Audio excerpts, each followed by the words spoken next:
السلام علیکم ورحمۃ اللہ وبرکاتہ۔ ان الحمد للہ نحمده ونستعینه ونستغفره ونعوذ باللہ من شرور انفسنا ومن سیئات اعمالنا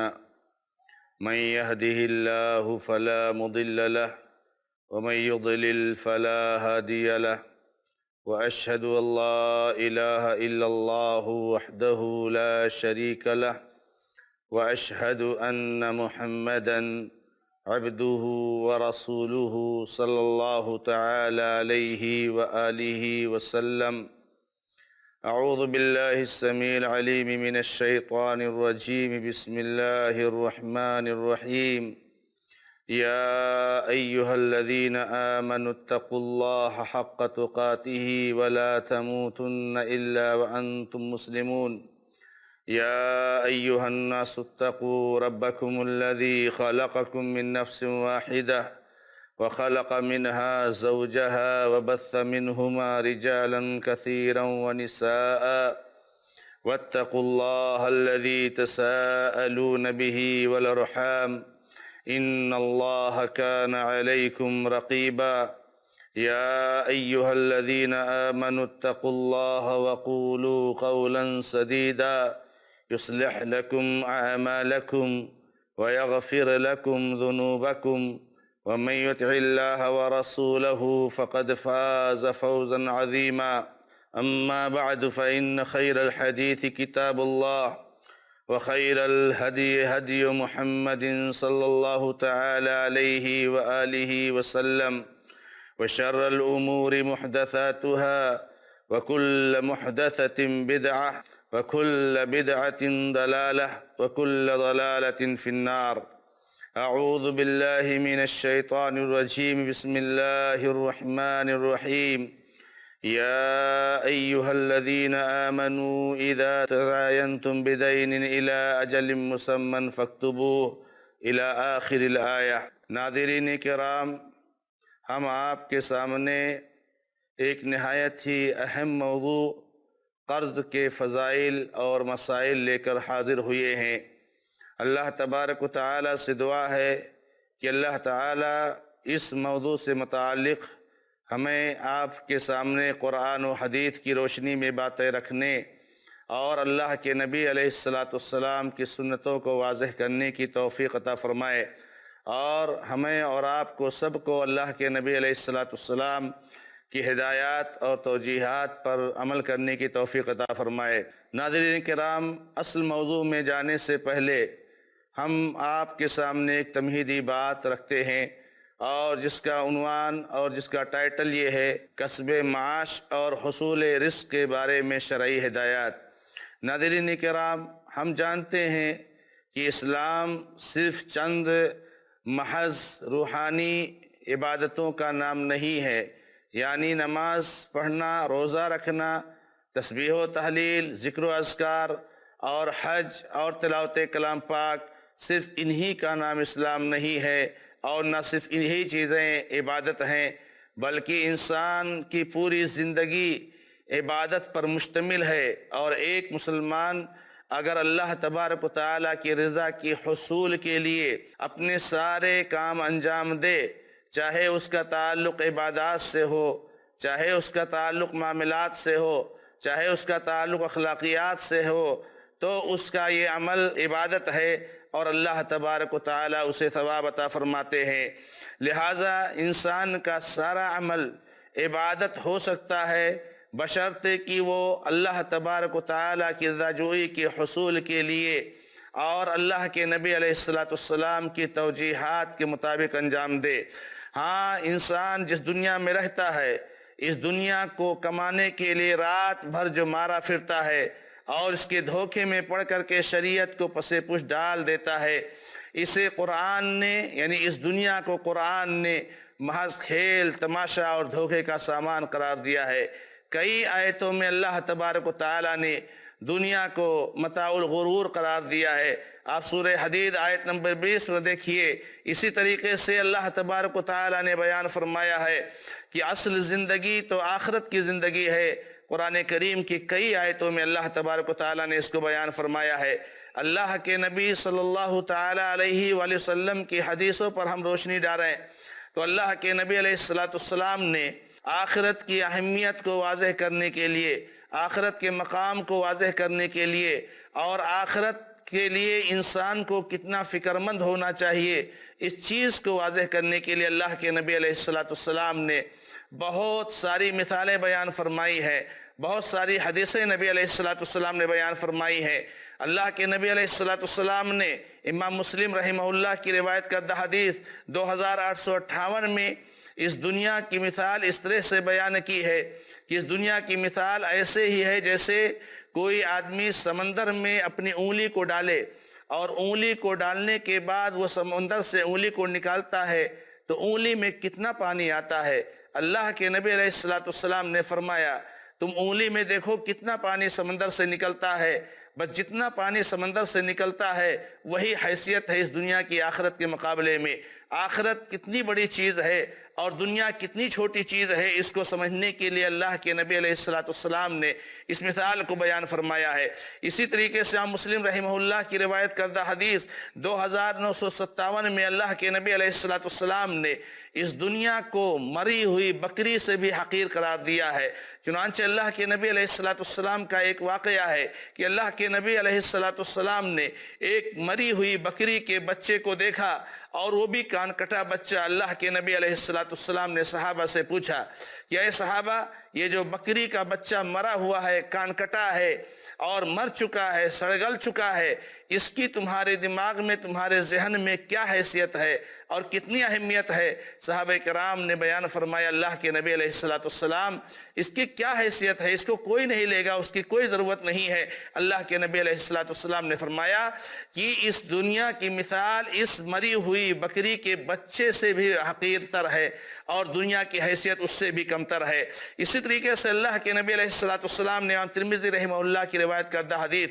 2320 میں نبی علیہ السلام فرماتے ہیں کہ اگر اس دنیا کی اہمیت اللہ تبارک و تعالیٰ کے یہاں ایک مچھر کے پر کے برابر بھی ہوتی تو اس دنیا سے کسی کافر کو اللہ تبارک و تعالیٰ ایک گھونٹ پانی بھی نہیں پلاتا۔ اگر یہ دنیا اللہ تعالیٰ کے یہاں ایک مچھر کے پر کے برابر بھی ہوتی تو اللہ تبارک و تعالیٰ اللہ کا انکار کرنے والا، اللہ تعالیٰ کے ساتھ شرک کرنے والے، اللہ تبارک و تعالیٰ کے احکامات کی خلاف ورزی کرنے والے کو اس دنیا سے ایک گھونٹ پانی بھی نہیں پلاتا، مگر اللہ تبارک و تعالیٰ کے ہاں اس دنیا کی کوئی حیثیت نہیں ہے۔ اس لیے اللہ تعالیٰ غیر مسلم کو بھی، اللہ کے ساتھ شرک کرنے والوں کو بھی، اللہ کے ساتھ احکام کے خلاف ورزی کرنے والوں کو بھی اور ہر قسم کے لوگوں کو اللہ تعالیٰ کھلاتا ہے، پلاتا ہے، جلاتا ہے، چونکہ اللہ تبارک و تعالیٰ کے ہاں اس کی کوئی حیثیت نہیں ہے۔ اسی طریقے سے اللہ کے نبی علیہ السلام صحابہ کرام کو نصیحت فرمایا کرتے تھے کہ جس دنیا میں تم رہ رہے ہو، کن فی الدنیا کأنک غریب او عابر سبیل، کہ دنیا میں تم ایسے ہی رہو جیسے کوئی اجنبی مسافر ہوتا ہے۔ جو مسافر ہوتا ہے اگر کہیں رکتا ہے تو تھوڑی دیر کے لیے کہ اسے تھوڑا سا رکنا ہے، آرام کرنا ہے، آگے نکلنا ہے، ایسے ہی تم دنیا میں تھوڑی دیر کے لیے آئے ہو۔ دنیا کو اپنا مقر نہ بناؤ، دنیا کو اپنا مسکن نہ بناؤ، دنیا کو ہمیشہ کے رہنے کے گھر نہ بناؤ، دنیا میں مسافر کی طرح سے رہو۔ بخاری رحمہ اللہ نے حدیث نمبر 6416 میں روایت فرمایا ہے۔ اسی لیے اللہ کے نبی علیہ السلام کو دیکھیں تو اللہ کے نبی علیہ السلام اللہ تعالیٰ سے دنیا اتنا ہی مانگتے تھے، روزی اتنی ہی مانگتے تھے کہ جس سے اللہ تبارک و تعالیٰ سے نبی علیہ السلام یہی دعا کرتے تھے کہ دنیا میں گزر بسر ہو جائے، جو زندگی ملی ہے، جو وقت ملا ہے اور جو عمر ہے، اس عمر میں جو ہے کیا نام ہے انسان گزر بسر کر لے۔ یہ ساری باتیں ہمیں اور آپ کو اس بات کی طرف لے جاتی ہیں کہ ایک مسلمان کو کم سے کم اس شخص کو جو اللہ تبارک و تعالیٰ پر ایمان رکھتا ہے، اللہ تبارک و تعالیٰ سے ملاقات کی امید رکھتا ہے اور اللہ تبارک و تعالیٰ کے آخرت پر یقین رکھتا ہے، اس کو اس دنیا کے چکر میں پڑ کر کے اللہ کی شریعت کو پیچھے نہیں ڈالنا چاہیے، پسے پشت نہیں ڈالنا چاہیے۔ لیکن ناظرین کرام، ان باتوں کا مطلب یہ نہیں ہے کہ ہم معاشی جد و جہد نہ کریں، ہم روزی روٹی کمانے کے لیے کوشش نہ کریں، ہم مال حاصل کرنے کے لیے محنت نہ کریں، بلکہ حلال روزی کمانا، جائز طریقے سے پیسہ کمانا، دولت کمانا اور جائز طریقے سے دنیا میں ترقی کرنا، یہ بھی عبادت ہے۔ لیکن یہ بات ہمارے بنیادی نظریات میں سے ہے کہ روزی اور دولت اور مال یہ صرف اللہ تبارک و تعالیٰ کے ہاتھ میں ہے۔ اللہ تبارک و تعالیٰ جس کو جتنا چاہتا ہے روزی دیتا ہے اور جس کو چاہتا ہے اللہ تبارک و تعالیٰ کم دیتا ہے۔ امام بخاری رحمہ اللہ اور دیگر محدثین کی حدیث کی کتابوں میں یہ بہت مشہور حدیث ہم اور آپ سنتے ہیں ناظرین کرام، بچہ ماں کے پیٹ میں نطفے کی شکل میں ہوتا ہے، پھر جو ہے جمع ہوا خون کی شکل میں ہوتا ہے، پھر گوشت کا لوتھڑا بنتا ہے، اور 4 مہینے کے بعد جب روح پھونکی جاتی ہے تو روح پھونکنے کے بعد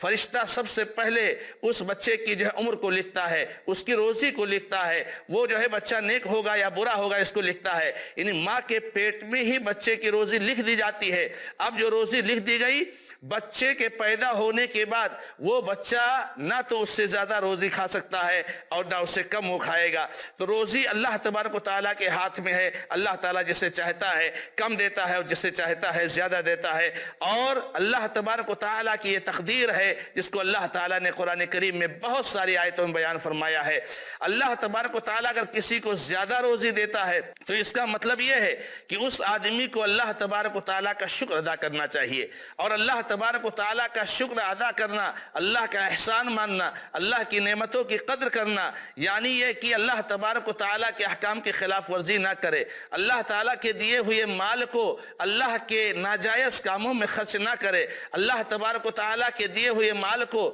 اللہ تبارک و تعالیٰ کی شرکسی میں خرچ نہ کرے، بلکہ اللہ تبارک و تعالیٰ کے بتائے ہوئے کاموں میں اپنے مال کو لگائے۔ یہ جو ہے شکر کا مطلب ہوتا ہے، زبان سے بھی شکر ادا کرے، اپنے عمل سے بھی شکر ادا کرے، اپنے نظریات سے بھی شکر ادا کرے، اور اگر کوئی آدمی اللہ تبارک و تعالیٰ اسے روزی کی تنگی عطا فرماتا ہے، کم روزی دیتا ہے، کم جو ہے خوراک ملتی ہے، تنگحالی کا شکار ہے، فقر و مسکنت کا شکار ہے اور محتاجگی کا شکار ہے، تو ایسے آدمی کو چاہیے کہ وہ صبر سے کام لے، اور اللہ تبارک و تعالیٰ نے جو اسے دیا ہے اس پر اللہ کا شکر ادا کرے، اور تنگی پر اللہ تبارک و تعالیٰ کے لیے صبر کرے، اور صبر کرے گا تو اللہ تبارک و تعالیٰ اس کو اس کا بدلہ دے گا، ثواب دے گا۔ اسی طریقے سے اللہ کے نبی علیہ السلام نے تنگی حاصل ہونے والے شخص کو صبر کرنے کا حکم دیا ہے، اور بہت ساری حدیثوں میں اس کی اللہ کے نبی علیہ السلام نے فضیلت بیان فرمائی ہے، جیسے وہ بخاری کی حدیث جو نہایت ہی مشہور حدیث ہے، اللہ کے نبی علیہ السلام نے فرمایا کہ مومن کے معاملے پر تعجب ہے، اگر مومن کو خوشحالی حاصل ہوتی ہے تو مومن اللہ کا شکر ادا کرتا ہے اور یہ اس کے لیے خیر اور بھلائی ہے، اور اگر اسے تنگدستی حاصل ہوتی ہے، فقر و مسکنت حاصل ہوتی ہے، تو وہ اللہ تبارک و تعالیٰ کے لیے صبر کرتا ہے اور اس کے لیے خیر اور بھلائی ہے۔ اور اللہ کے نبی علیہ السلام فرماتے ہیں کہ یہ نہیں ہے مگر مومن کے لیے، تو مومن کو اللہ تبارک و تعالیٰ خوشحالی دے تو اللہ تعالیٰ کا شکر ادا کرے، مومن کو اگر تنگدستی کا سامنا کرنا پڑے تو صبر کرے، خوشحالی کی حالت میں بھی اور صبر کی حالت میں بھی اسے ثواب ہی ثواب حاصل ہوتا ہے۔ اسی طریقے سے ان بنیادی باتوں کو ذہن میں رکھنے کے بعد ہمیں یہ بات بھی معلوم ہونی چاہیے کہ مومن دنیا میں معاملی ترقی کرے شرعی حدود کی رعایت کرتے ہوئے، یعنی جائز راستوں سے مال حاصل کرے، یہ شریعت میں مطلوب ہے۔ اللہ تبارک و تعالیٰ نے قرآن کریم میں بیان فرمایا ہے، سورۃ القصص آیت نمبر 77 میں، وَلَا تَنْسَ نَصِيبَكَ مِنَ الدُّنْيَا، کہ تم دنیا سے اپنے حصے کو نہ بھولو، دنیا سے اپنا حصہ نہ بھولو، یعنی دنیا میں ترقی کرو، دنیا میں دولت کماؤ، دنیا میں مال کماؤ، کوئی مذموم عمل نہیں ہے، لیکن اللہ تبارک و تعالیٰ کو تم نہ بھولو۔ دیکھیں گے ہم کتنے صحابہ کرام رضی اللہ تعالیٰ عنہم اجمعین کتنے مالدار تھے، کتنے بڑے بڑے تاجر صحابہ کرام رضی اللہ تعالیٰ عنہم اجمعین تھے، کتنے زیادہ دنیاوی اعتبار سے دین کے بعد الحمدللہ وہ ترقی پر تھے، اور کتنے زیادہ دولت کے وہ مالک تھے۔ اسی طریقے سے شریعت نے ہمیں اس بات کا بھی پابند کیا ہے کہ ہم معاش کمانے کے لیے، روزی حاصل کرنے کے لیے صرف حلال طریقہ ہی اپنائیں، حرام طریقے کے بالکل قریب نہ جائیں۔ ناظرین کرام، آپ حلال و حرام کے موضوع پر پروگرام سنے ہوں گے یا انشاءاللہ سنیں گے، لیکن یہ بھی بہت اہم مسئلہ ہے کہ ایک مسلمان کو کبھی بھی حرام طریقے سے مال نہیں کمانا چاہیے۔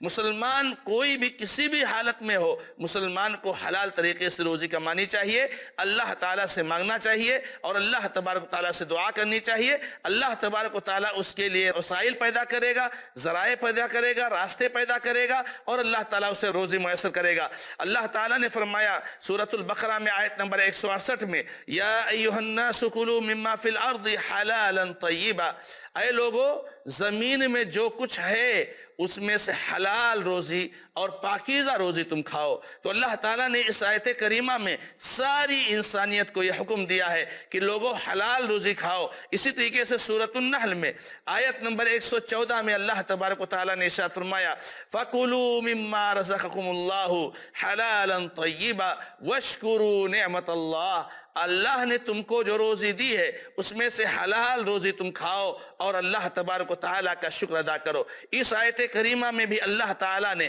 لوگوں کو حکم دیا ہے کہ وہ حلال روزی کھائیں اور اللہ تبارک و تعالیٰ کا شکر ادا کریں۔ تیسری آیت میں اللہ تبارک و تعالیٰ نے سورۃ البقرہ کی آیت نمبر 172 میں ارشاد فرمایا، یا ایھا الذین آمنوا کلوا من طیبات ما رزقناکم، اے وہ لوگوں جو ایمان لائے ہو، جو ہم نے تم کو پاک روزی دی ہے، حلال روزی دی ہے، تم اس میں سے کھاؤ۔ تو ان آیتوں کا محصل یہ ہے ناظرین کرام کہ ایک مسلمان کو، ایک مومن کو حلال روزی کھانی چاہیے۔ اسی طرح سے اللہ تبارک و تعالیٰ نے اور اللہ کے رسول نے مومنوں کو، مسلمانوں کو اور اپنے متبعین کو اس بات سے منع کر دیا ہے کہ کسی دوسرے کے سامنے ہم ہاتھ پھیلا کر کے کچھ 2-4 روپے ان سے مانگیں، ہم کسی دوسرے سے سوال کریں، ہم فقر و مسکنت کا اظہار کر کے لوگوں کا مال حاصل کریں۔ اس سے بھی اللہ کے نبی علیہ السلام نے منع فرمایا ہے اور حکم دیا ہے کہ تم خود محنت کرو، روزی کماؤ،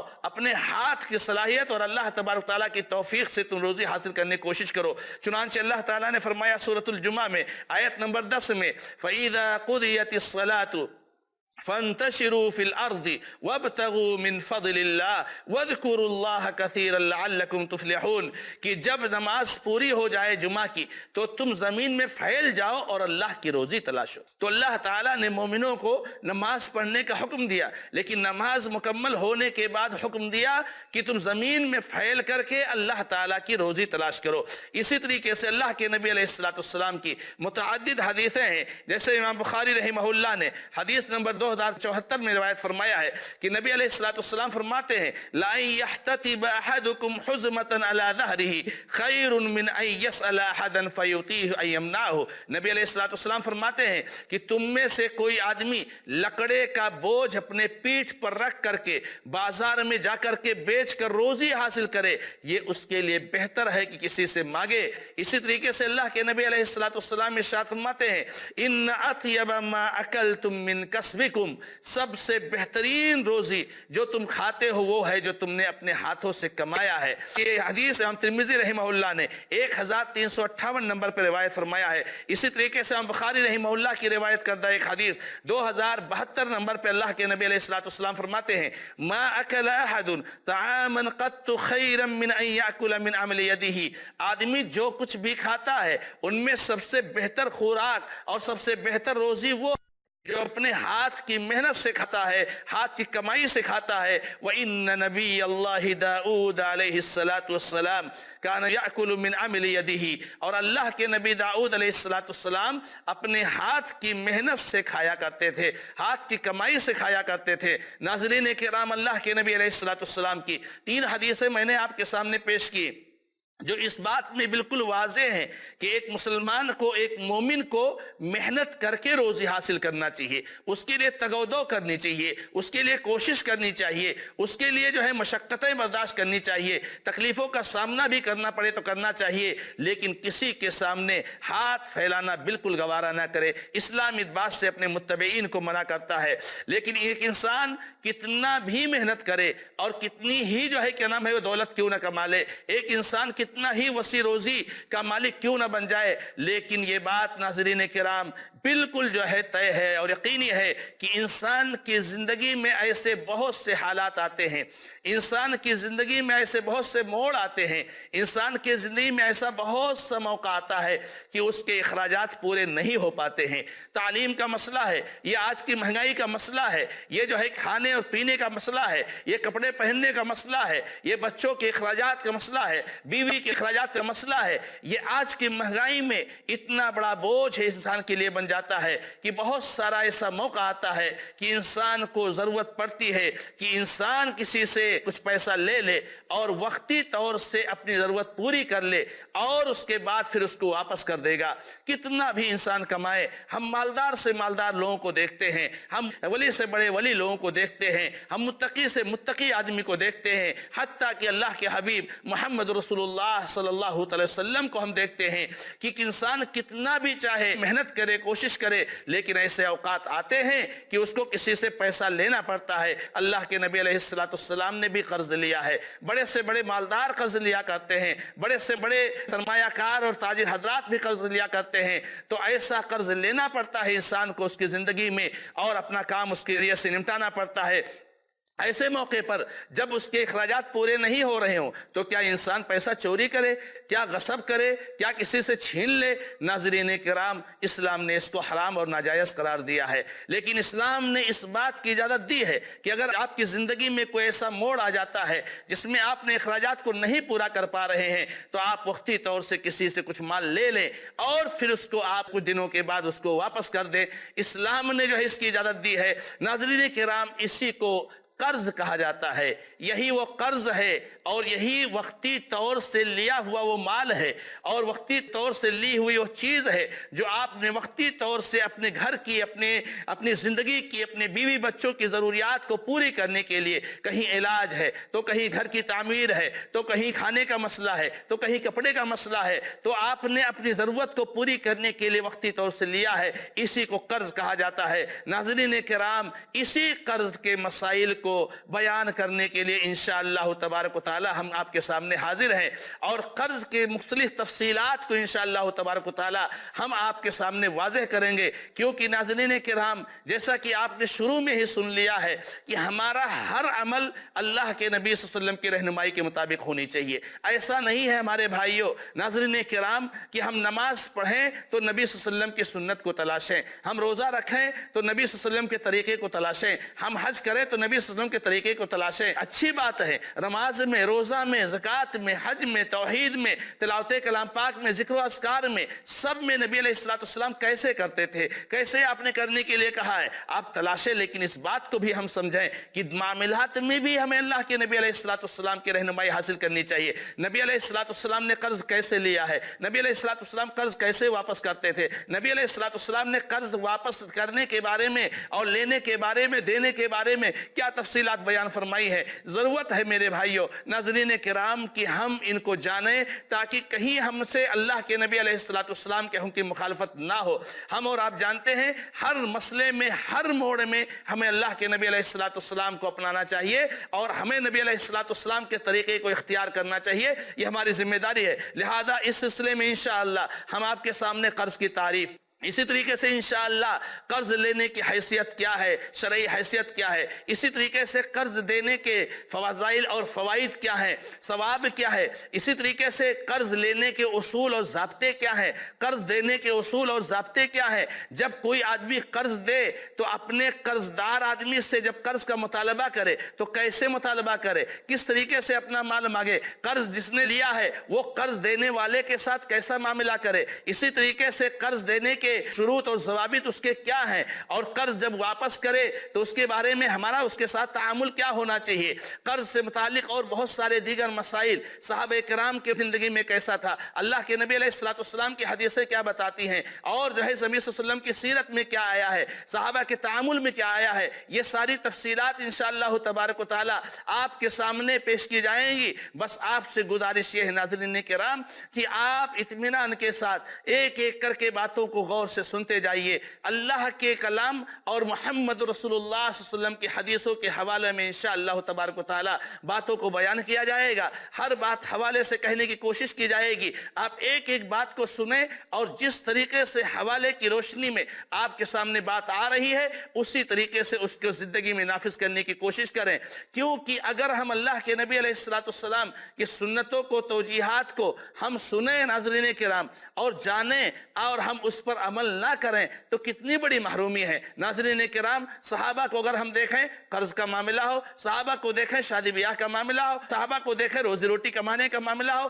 صحابہ کو دیکھیں پڑوسیوں سے سائل اور معاملات تعامل کا معاملہ ہو، صحابہ کو دیکھیں لباس کے معاملے میں، صحابہ کو دیکھیں ہر معاملے میں اللہ کے نبی علیہ السلام کو آئیڈیل اور نمونہ بنایا کرتے تھے۔ اللہ کے نبی علیہ السلام جس طریقے سے کہا کرتے تھے ویسے کیا کرتے تھے۔ تو یہ ہماری بھی ذمہ داری بنتی ہے میرے بھائیوں کہ ہم اللہ کے نبی علیہ السلام کو آئیڈیل اور نمونہ بنائیں اور جو باتیں آپ نے بتائی ہیں ان کو سن کر کے، سمجھ کر کے ان پر عمل کرنے کی کوشش کریں۔ آج سب سے بڑا المیہ ہمارے مسلمان بھائیوں کا یہ ہے کہ وہ نبی علیہ السلام کی سنت کو جانتے ہیں مگر اس پر عمل کرنے کی کوشش نہیں کرتے ہیں۔ اس لیے ناظرین کرام آپ سے گزارش ہے کہ غور سے باتوں کو سنتے جائیے اور انشاءاللہ تبارک و تعالی اس پر عمل کرتے جائیے۔ ہم اللہ تعالیٰ سے دعا کرتے ہیں کہ اللہ تعالیٰ ہم کو کتاب و سنت کے مطابق باتوں کو بیان کرنے کی توفیق عطا فرمائے اور جو ہے اس پر عمل کرنے کی توفیق عطا فرمائے۔ ہمارا اگلا نقطہ انشاءاللہ تبارک و تعالی قرض کی لغوی اصطلاحی تعلیف اور شرعی حیثیت۔ السلام علیکم ورحمۃ اللہ وبرکاتہ۔